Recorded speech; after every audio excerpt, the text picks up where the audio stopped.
page and a half. But it doesn't matter what the page is. It's a page and a half. The other deal was 159 pages. You know why? It took years to hammer it out. You know why? Because the devil is in the details. The accomplishment here principally would be getting all the nuclear material and destroying in this deal. Because that's not what's in this deal. They have no administration's worried about this information. When they won't release the document. If I may finish. It's that simple. If I may, the quickest way to dispel any misinformation of that process. Can I just tell you that well, the bombing of terrorists, we can both agree on, but bombing Iran into submission did not work. Before, where the Middle Eastern countries are saying we've had enough of these guys and we're going to hold them to it. That's one difference. Okay. Well. MAGA pundits like Scott Jennings are finding themselves in a bit of a pickle this morning. The fact that it is that they have to go out and defend Donald Trump's alleged deal that he's made with Iran, they are finding it hard. And in this clip, we just see Charles Blow just repeatedly chuckle at Scott Jennings' defense of this awful deal if what's being reported is actually the deal. As usual, let's watch the clip in full. I'm going to give you guys my thoughts towards the end. Let's get into it. Good evening. I'm Abby Phillip in New York. Tonight, Trump has surrendered to Iran. That is how conservative Eric Erickson is describing the little-known agreement between the United States and Iran that was signed virtually yesterday. Erickson took his criticism even further, claiming those who kill Americans love this deal. But the truth is, we don't know what exactly was agreed to, and what we do know changes, depends on who you ask. Questions remain about whether Iran will have access to billions of dollars of frozen funds, and what, if any, concessions Iran has already agreed to. And while the White House claims that the Strait of Hormuz will be open toll-free, Iranian officials say it will have fees. Even the question of when we will actually see the text of this agreement isn't clear. J.D. Vance says maybe tomorrow. Trump says Friday. But Erickson is not the only Republican taking issue with the lack of transparency around this deal. Fox News host Mark Levin questions why the American people can't see the, quote, damn MOU. If it's a great outcome for peace, then release it. He added, don't brief a few anointed ones to control the narrative and expect everyone else to sit silently. Controlling the narrative can only last so long. And a new Axios reports finds that there are some skeptics in this administration, too. Sources tell them that the CIA director, John Ratcliffe, advised Trump on some intelligence that raises serious doubts about Iran's willingness to make nuclear concessions. The source also told Axios that Marco Rubio and Pete Hegseth, the defense secretary, have both expressed concerns based on that intelligence. Now, while Vance, Steve Witkoff, and Jared Kushner have all advocated for this deal. We are now sitting here, I guess, more than a day after apparently the United States and Iran have signed on to some kind of agreement. We don't have any text. We just have anonymous officials. They won't even put their names on the statement, fighting over what is in it. And I do think one of the basic things is if this agreement is a page and a half long and it doesn't actually have any hard commitments on the nuclear issue, why are we even talking about sanctions relief? Why are we even talking about reconstruction funds or releasing any money at all? Well, we're talking to them because we want this conflict to end and we want to get to an ultimate goal where Iran doesn't have any or the capacity to make any nuclear weapons. That is the principal goal. That's number one. Number two, it would be wise for the administration to put this document out for everybody to look at. And they ought to do it as soon as they can, both for their allies who are interested, but also for the American people, because we've gone to war here. The American people deserve to know how this is going to come to an end. Number three, I talked to the president on Sunday, and he was, telling me he was about to sign something with Iran, and he did. And he was excited to get the Strait of Hormuz open. But he said something very important to me, which is, look, if they don't follow through on their commitments, we will start hitting them again. He's clearly not taken further military action off the table. So we have some miles to travel down this road. The next mile will be on Friday when there's a formal signing. For the people who don't trust Iran, look, I agree with you. I think an Iranian signature is worth very, very little, but it could be worth something if the president keeps this Middle Eastern coalition together. What is your understanding of what this deal actually accomplishes? The accomplishment here principally would be getting all the nuclear material and destroying in this deal? Because that's not what's in this deal. No, that's the goal. No, And so, I'm asking you, what do you think this oh, MOU sorry, is? I understand. The memorandum of understanding. Yeah. So 60 days, ceasefire, open the Strait of Hormuz, and you have a window to finalize the discussions about ending the nuclear program. The president believes he's got them to agree to do that. They have 60 days to finalize that. And again, I'll just stress, as he said to me on Sunday, if they don't follow through on that, I'll start hitting them again. Can I just you say on the 60 days, though, first of all, you believe this well, is can gonna I be just say open? that on what Scott was saying on the MOU, 60 days to negotiate anything with Iran when it comes to its nuclear program. We're not even talking about its ballistic missile program, its support to its proxies. 60 days is aspirational at best. I think what we understand this agreement to be is trying to restore the Strait to pre-war conditions where there was freedom of navigation that flew and international law was upheld. But right now, we don't even know the details of this agreement because Iran is saying that they're going to charge some type of fee for ships going in and out of the Strait, which would be highly illegal under international law. But not only that, we don't know when the Strait is open. We don't know when the blockade is ending. And we don't know, I mean, the only ones that can determine if the Strait is open, it's not Iran, it's not the United States, it's the shipping companies. If the shipping companies feel confident that they can sail through the Strait unimpeded and safely, then they will do it. But we don't know that. Well, with Okay, let me let Charles say. He wanted to get in. Go ahead. Well, the point you make about whether or not the Strait will be open is, I think, the crucial one. The people who study this think it'll take months to clear it of mind, let alone try to figure out new navigation lanes that the Iranians want to put into effect in order to collect some fees. And then you have to worry about whether or not the shipping companies will be able to pay the insurance. They're not paying war insurance, which is like a 900% increase in their insurance costs from before this war started. And the insurance companies have to be reassured and that they can bring those costs down, right. and that the shipping companies have to be reassured that they will be able to pay the new costs to get through it.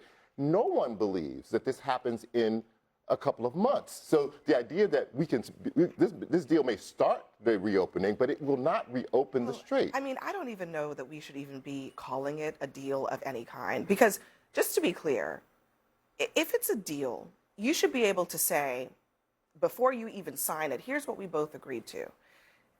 Anna, did you know that John Thune, Senate Majority Leader, has not even been briefed? He told Manu Raju today. He has not been briefed. Actually, on I this. did know that because I listened to Manu say that, and nobody in Congress has been Israelis briefed. are asking, what's in this deal? Under what circumstances would the United States sign a document with Iran and not tell anybody what was in it? And it's, you know, I mean, so J.D. Vance told Jake Tapper that it is a page and a half. I have tweets longer than that. Grocery shopping list for Thanksgiving is longer than that. So it's not like they have that briefing them on what's in this MOU should be that difficult, because there doesn't seem to be that much in that MOU. I think it feels like it's kicking the can down the road and giving them 60 days to come up with something else. But, you know, Donald Trump has done a terrible job selling this entire thing from the beginning. He never went in front of the American people. He never went in front of Congress to explain it thoroughly. I think he gets another shot at doing it now, and he should do it, and he should do it expeditiously, because a lot of these attacks are coming from inside the House. So if he doesn't even have his allies on board selling this, he needs to be clear and transparent with the American people, and certainly with Congress, because if he's going to be disbursing any money, they've got to authorize it. First, on that point, there's no dispersal of funds. I know, and this is what I wanted to address. I think the administration today has been pretty upset about what they say is misinformation flying around out there, even from some of their own They have This no right to administration be is upset about about misinformation? when they won't release the document. if I may finish. It's that simple. If I may. The quickest way to dispel any misinformation would, of course, be to put the document out and say, here's what our intentions are when we get to Friday, and here's what our intentions are over the 60-day period. So hopefully they do that in the next 24 hours, and that'll bring some clarity. Here's one other thing. already been over 24 hours. It doesn't count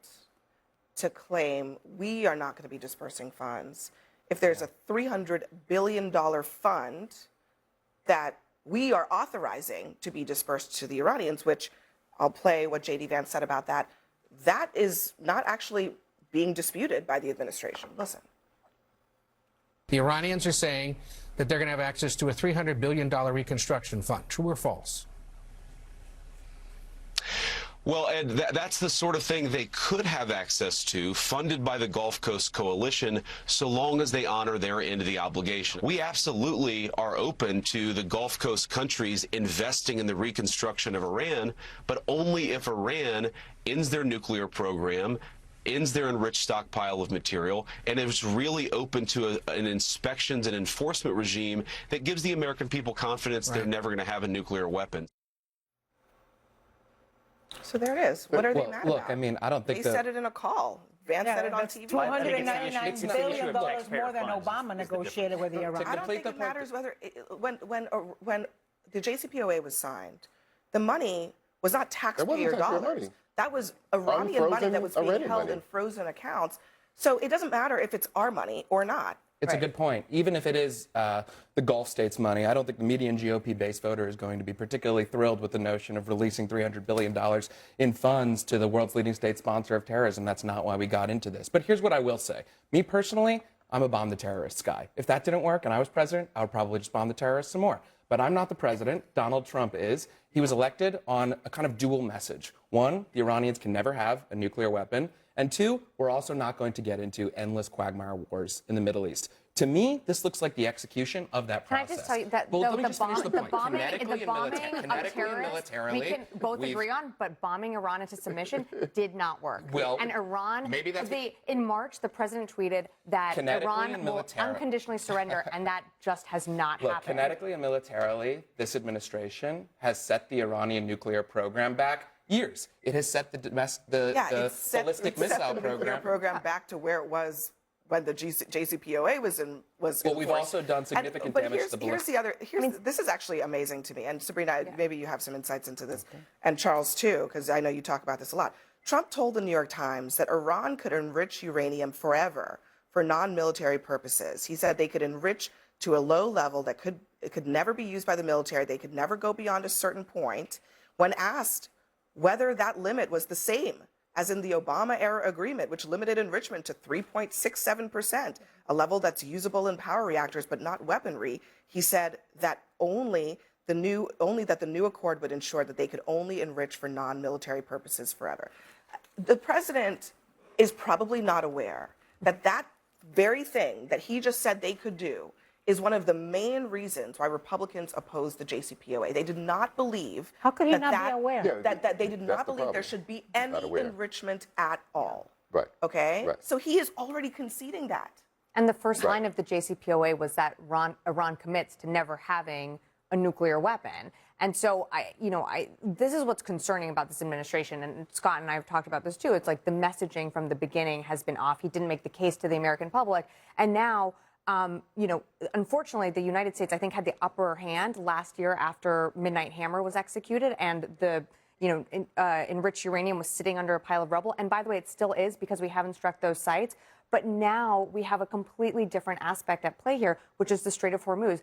And we're talking about negotiating on opening the strait, something that wasn't even a condition where this war began. It wasn't even a factor in the war. Scott, does the president understand even what the differences are between what he is negotiating today and what he called a bad deal 10 years ago?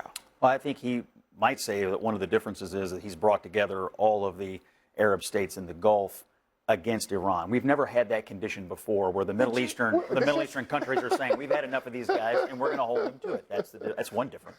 Okay. The JCPOA had the UN's backing, it had the EU's backing, and several other states outside. Not the Gulf. You're right. Russia, so you trade the Gulf states for the rest of the Western world. Their neighbors? For the rest of the Western world. The Western world. By the way, Their China neighbors? Abandoned and the Western Russia, world, the right? people who That's are actually most in a position to help Iran, were a part of the last deal to prevent them from getting a nuclear weapon. Today, we're not even talking about China. We're not talking about Russia. Abby, you made a good point.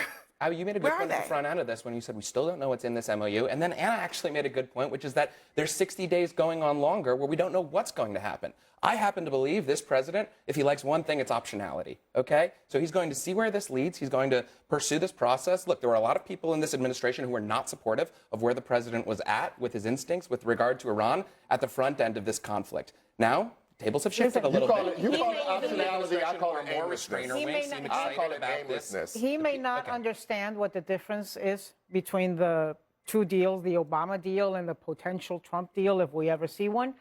But I will tell you, I think the difference is it's backed up by credible force. Let me finish. There's going to be a ton of experts who explain it clearly to the American public once we see what this final deal is, and who are going to make a comparison and a contrast. And it's going to be very hard for Donald Trump to pretend he got a better deal after he panned the other deal for 10 years if he didn't. Yeah, I mean, he can that's say right. it over and over and over again, but it means that people like Scott, who've been arguing what the deal needs to be for the last 4 months, is going to have to bend yourself into a If the pretzel deal shape is for what have the some integrity. if the deal is what the administration says it is, then it's a good deal. If the deal is what the Iranians say it is, then it's a bad deal. $300 It's a page and a billion. half of a deal. But you haven't seen that page and a half. But it Charles. doesn't matter what the page is. It's a page and a half. The other deal was 159 pages. You know why? It took years to hammer it out. You know why? Because the devil is in the details. You have to make sure. The Iranians are like rich people and tax loopholes. They're going to look for every one of them. They're going to look for every one of them. And the Iranians are going to look for every way to bend the deal so that they can get out of it and also still be adhering to it. And so the reason that you have to wait, can you just wait for 1 second? The reason that you have to negotiate for a very long time and hammer through every one of the minor issues, every date, every inspector access, is because you want to make sure that they can't weasel out of it. A page and a half is not going to do that. And here's the problem. Here's the political problem. So let's say the Iranians know that they have the upper hand here. They say, say they don't come to an agreement in 60 days. Do you think that the president is going to go back and start bombing on the verge of the midterms and send prices to gas through the roof? Then he'd be an idiot. And just one. You thought the whole thing was stupid from the get-go. He is an idiot. He's an idiot to get into it, and he's going to be an idiot when he starts bombing again after the Iranians do this. Right. He cannot get out of it without losing. Then I'm an idiot. You may be. I don't know. I never met you. I just met you tonight. You might be an idiot. All right, we're going to leave it there, guys. Next for us, more breaking.